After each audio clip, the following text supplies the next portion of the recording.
What's up, everyone? Welcome back to Every Week We Follow. Today, we're looking at Chelsea tomorrow, Saturday, 5:30 kickoff. Gary, take it away.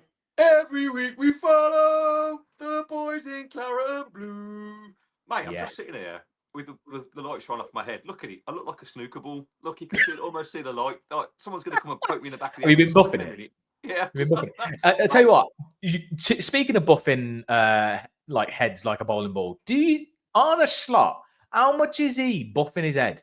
Yeah, I mean, mate, that is a shiny head. I'm not taking the piss out of bowl people. I'm just taking the piss out of bowl people who shine up their head, like Eric Ten Hag and him. It's just ridiculous. Mate, I haven't even done it, but look at it. Look, I'm on a slot 2.0. Jesus.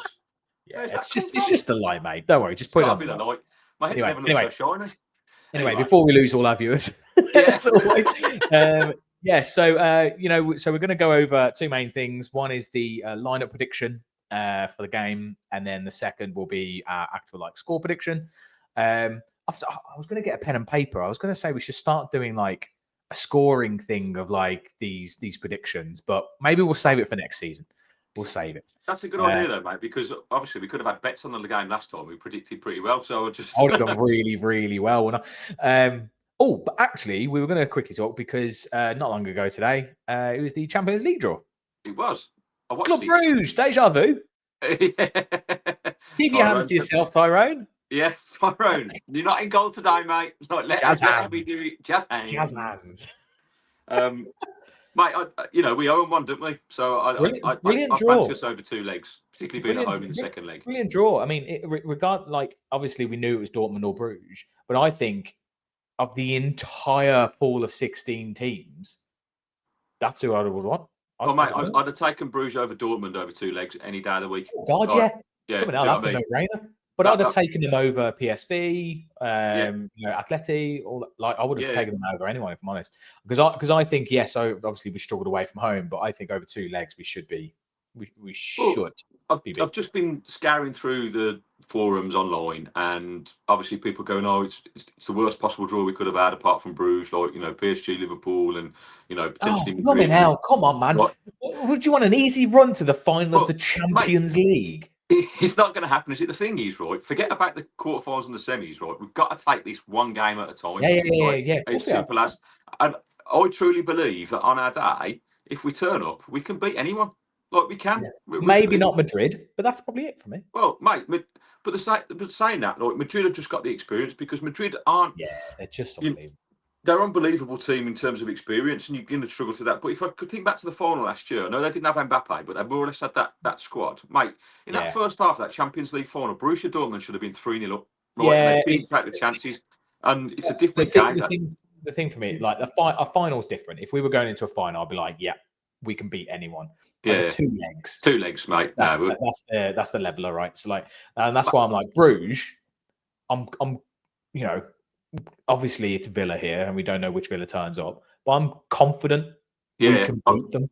Yeah, any other team, I think I would have been less so. So I'm very happy with that. But yeah, see. We'll see how we get on with that. But I think we said on the start of the season, or start of the show when we started it, that a quarter final of the Champions League, I'd take. Do you know what I mean? Even if we get knocked out by whatever.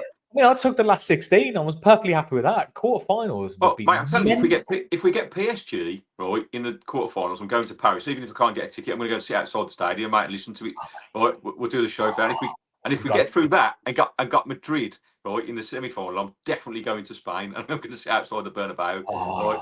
Like, these are stadiums that I'd love to see. Paris, I've never seen. Paris will be very good. I mean, I was tempted to think, should we go to Bruges? But I think it's in like 10 days or something, isn't it? That's my only thing. It's in town. But, mate, Bruges is so easy to get to. I went a couple of years ago, right? Just on Eurostar, drive, bang, straight. Yeah. It's about an hour and a half after Eurostar, Bruges is lovely as well. It's beautiful. The beer. Belgian beer. Yeah, the Belgian beer is lovely, but that little square is really nice. It's quite, it's really nice. Anyway, right. So onto the lineup prediction, Gary.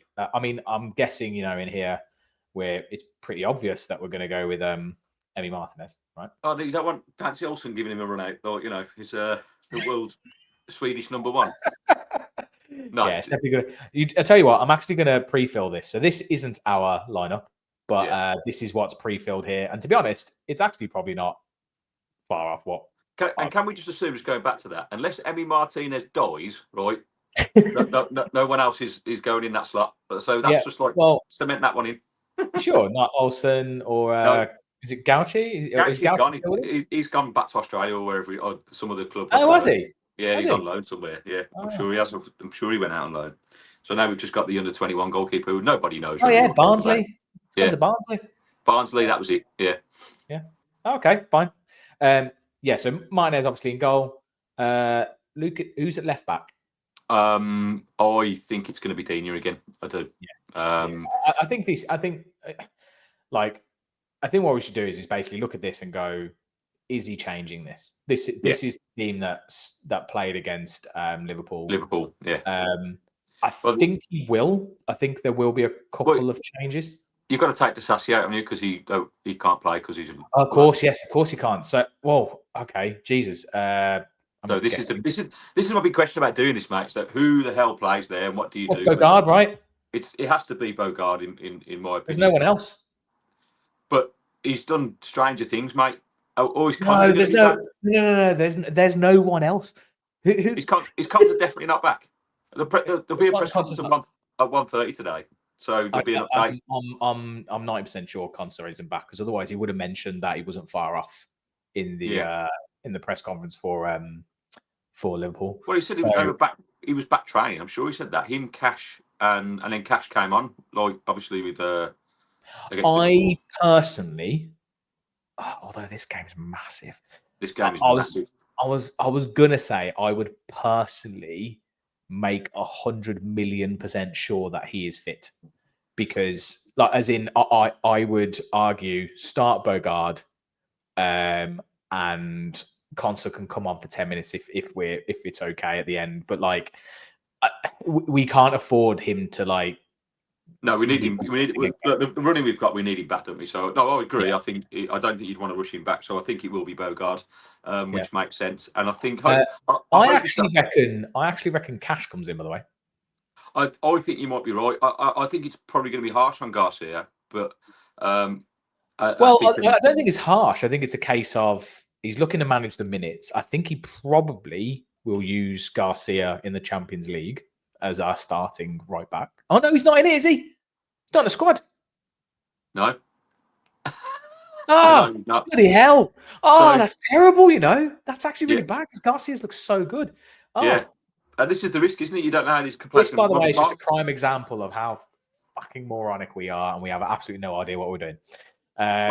No, mate, it's easy to forget about because you get caught up in the day-to-day of what you're watching, and obviously he's started the last couple of games and looked good. Now, if Cash hadn't been injured, he probably wouldn't have started the last couple of games, and he'd have been going, right. We don't know a lot about him. So, you're right, we don't know what the fuck we're talking about, but that's why we do this anyway. It's a bit of fun. But in terms of that, this is what I would do personally. I'd keep Garcia because I thought he had, apart from his mistake against Liverpool, I thought he had a really good game. I thought he played well. Yeah. He's very direct, a bit better than Cash actually, getting to the byline. He maybe a bit quicker, I don't know. But Cash is a pacey kind of player. But I worry about Cash because isn't that the third hamstring injury he's had in about a year? Oh, he's had a lot. And the father-in-law is obviously a Forest fan, and he's constantly talking about soft tissue injuries with Cash. And he said it's a problem. Apparently, it's been there since the Forest days. They're constant.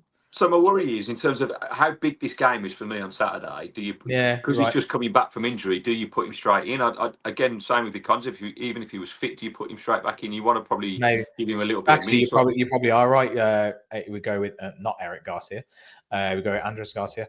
But I think also for him, I think he needs.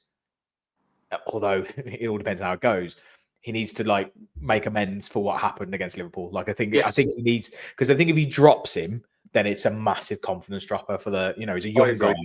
Which is why I think he'll stick with him and bring Cash on after probably 67 maybe. Yeah, you might be right. Tielemans McGinn, I think Onana apparently he said is a few weeks away. Yeah. Mate, what's going on with Onana? What's going on with all our players? What's going on? It feels like this weird smoke and mirrors around. No one really knows when Constant's coming back. No one knows when Torres is coming back. But Onana, Barkley's been out forever. it's like all these players are just like. So Where I read this morning that potentially that Barkley and Konza would be back in the squad. That's what I read this morning. But again, it's on the internet, so who knows what that's true. Nothing official from Villa. And it's also not. I'm just not sure if they'll start. I think Tielemans and McGinn for me has to be. Is probably. Well, I've got to say this: McGinn against Liverpool, I didn't in the first 20 minutes was terrible, right? But he ran his nuts off, mate, and you can't buy that. You need that in your team. He always does, right? And he gets a lot as well. He gets a lot of credit in the bank from me. I don't think he's arguably the best technically player, but that's why you have Tielemans and the likes of the people in front of him, because Tielemans for me on a Wednesday was brilliant. Thought it was sensational, mate. He was man of the match. Like for me, he was absolutely outstanding.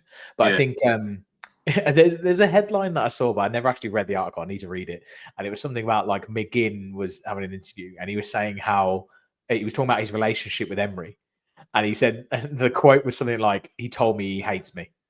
But as in, I can see. I think Emery like hates, but you need to read into it because it's probably clickbait. But it's probably like this thing of like he hates him because he's so frustrating, but he's fantastic. You know what I mean? Like, it's probably because, mate, you're easily the fittest guy in our team and run circles around everyone. But why can't you play football properly? I don't understand. Then we got meatball for a head.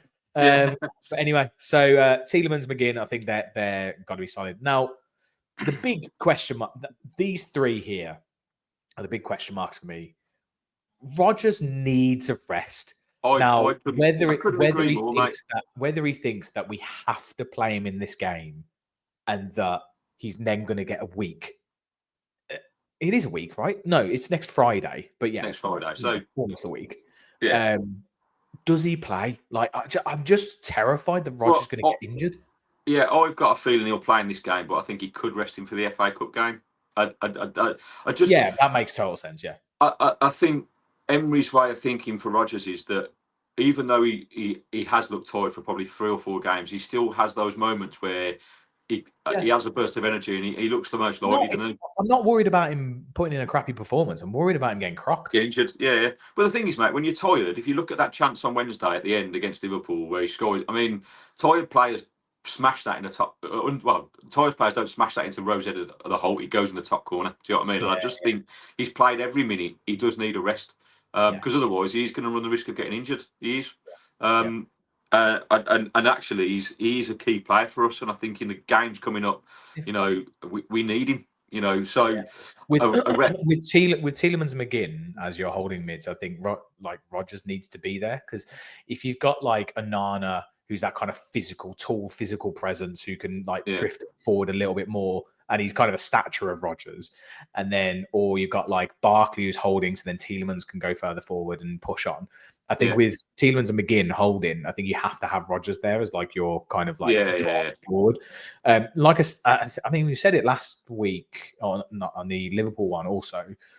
There is potential that Ramsey could play there. He doesn't seem to do it, so I mean, we'll see. But I think I personally would probably put Ramsey in, but I think Unai will play Rodgers. I think that's a great shape because Ramsey can do very similar things to Rodgers, in terms of dropping into that little gap in between the striker and picking up and running with the ball. He's very good at it, and he looked good when he came on Wednesday. And like you say, Rodgers needs a rest, but I still think he'll start with Rodgers, and I think JJ coming back from injury will probably come on in the second half. That's my opinion on that one. These two. Oh, mate, I think you start them again. For me, these two offer something. Rashford for me 100% has to start. My main question was, Asensio, he's fantastic. He's different gravy. He's totally different level. Like his movement off the ball, etc., is fantastic. I think against Liverpool, he was a little less effectual, mainly because I think against Liverpool it was more about like break, and it was because it was going to be a lot more open. Right? Against Liverpool, the problem he had was their pressing game is too good. You've got in the previous games, he's had a bit more space to kind of turn and run with the ball. You do not get that against Liverpool. They're on you. But I think Asensio is that player to unlock a team that are playing the low block, trying to defend against us. And I'm not sure if Chelsea's that team. Yeah. And I think, yes, he can obviously have his moments of magic, and he is different gravy, so it seems silly to even suggest that he wouldn't play. Well, I think it's just that because one thing for me, like I think he needs to get match fitness up. He hasn't played, so I'll do what we did against Liverpool for the pair But of reasons. I'd like, yeah, maybe I haven't watched Chelsea much under Maresca. Like, do they play high line football? Because they were playing high line. No, I haven't either. I think they've mixed it up a little bit because for the games that I have seen when they beat Newcastle, they basically played on the counter attack and used Cole Palmer and Jackson's pace in behind. Other than that, I haven't really watched them, and they've been in poor form in the last 3 weeks. I was going to say, if we think we're going to get Joy on the shoulder, then I'd rather have Marlon there. Yeah, it's interesting. And Marlon did himself justice when he came on against Liverpool. I thought he looked. He caused some problems. Had 3 good chances. So yeah, I'm kind of of the opinion. Like, I think you could argue maybe he does go with the same 11 again. We had a good performance, and he brings one on if need be at like 60. Well, that was going to be my next point, mate. I think I agree. If you're looking at level of performance against the champion, like the potential champions and the best team in the country at the moment, you'd probably start with the same 11 because they played really well for 60, 70 minutes. Do you know what I mean? And then the changes that came on, I think the positive is that with these changes that we've got, regardless of who they are, whether you're bringing on Rashford, Asensio, or Ramsey and Marlon, you've got the tempo of our play raised in the last 20 minutes. And historically, you're right, actually. Yeah, because they came on fresh legs. Yeah, Marlon is a nuisance. He's very lively. He's fast. So, yeah, I mean, this is quite boring, but maybe it is same level other than Disassi out for Pagard. Or Conso if he is fit. But it seems that is it. Yeah, that's it. I think that's what we've got to go with because ultimately we've talked about this time and time again. It's about consistency now. It's finding the team that is consistent with what we've got. Now, obviously, Disassi had a great game on Wednesday. Can't play, and we've still got players coming back. Konza, Torres, whatever, who no doubt will push for places. But at some point, we've got to get a solid back four that we trust. Do you know what I mean? And for this season, like it may well be Mings and Konza, for instance. I know Torres is on his way back, but you're coming back from a broken foot and all that kind of stuff. It takes time. So we need a little bit of consistency at the back because we have to stop leaking goals. Because everything going forward, mate, looks great. Like we're really starting to like get motoring at the top end of the pitch. We're really starting to make things happen. I think that'll only get better as these players like gel a bit more. It's been the whole story of the season, just keeping clean shit, like keeping those goals out as much as possible. But I mean, we've got a double-edged sword, haven't we? Because we need to, we talked about it on the last show. We've got to try and keep these players to get consistency and that's finishing as high at the league as we possibly can to get European football to make sure they stay. Because ultimately, if you start replacing these guys, you're rebuilding, and like we're not going to hit those heights. What I've seen in the last 3 or 4 games is like I feel like we're this close to being a really good side. Do you know what I mean? And that could be taken away at the end of the season if we don't finish where we need to. So it just needs to click. It just needs to click. And if that can start Saturday, I would love to beat Chelsea, right? Because after that result away from home when they smashed us 3-0, I got a couple of friends at football that are Chelsea fans. I don't know why living in Birmingham if you're a Chelsea fan, right? And I got a lot of text messages and kind of Villa is shit and all this kind of stuff. I'm like, I thought you were going to push on Champions League. You're having a laugh, right? All right, Chelsea, where are you exactly? Like, just behave, right? They've had a half decent season, but they've looked crap in the last 3 or 4 weeks. Like, I watched a couple of the games against Brighton, the FA Cup and the league. But mate, we've got this habit though this season where that's the case, and then the team plays us and they manage to turn it on. This is. Like Wolves, they were on such a bad run. Yeah, we were bad against, mate. We were poor against Wolves, and this is what I'm saying. So bad. This is consistency. If we turn up and play like we did on Wednesday against Liverpool, right, 2 things will happen. The crowd will get right behind them, and we'll get a result. I think we'll beat them. I think they're not as good as Liverpool. If we do beat them, we're 1 point off them. Yeah. And that's why this is like such a big game. Yeah. All the teams above us were basically like, right, who can we jump over? Because that's what we need to do, right? Like we need to drag them in and jump over them. And if we can pull Chelsea to within a point, and then Fulham or Newcastle don't get a result, will be level with Newcastle, so we'll still be level over. Yeah. It then drags us right into that top 6 mix. Yeah. On that prediction.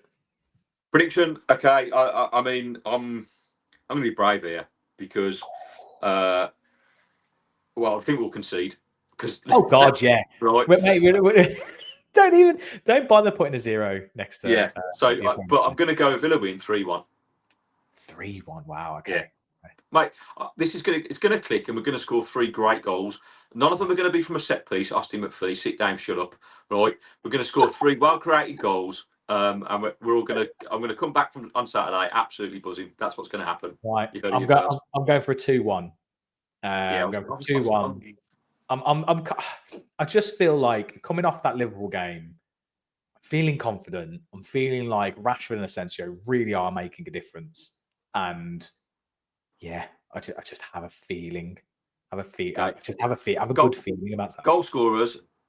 Howitzer from Tillemans, 25 yards plus, please. Has to be top corner. Rashford to get on the score sheet for first goal, and Watkins to score again. Yeah, Rashford was going to be my hot take. He's come so close. Actually, 2 goal scorers. It could be either or both. Is Rashford and Asensio. Okay, I'd love them both to score, mate. I think I'd love Asensio to score. He's had those chances, and he's just been so close. I mean, Marlon off the bench would be interesting, but yeah, I think Rashford and Asensio.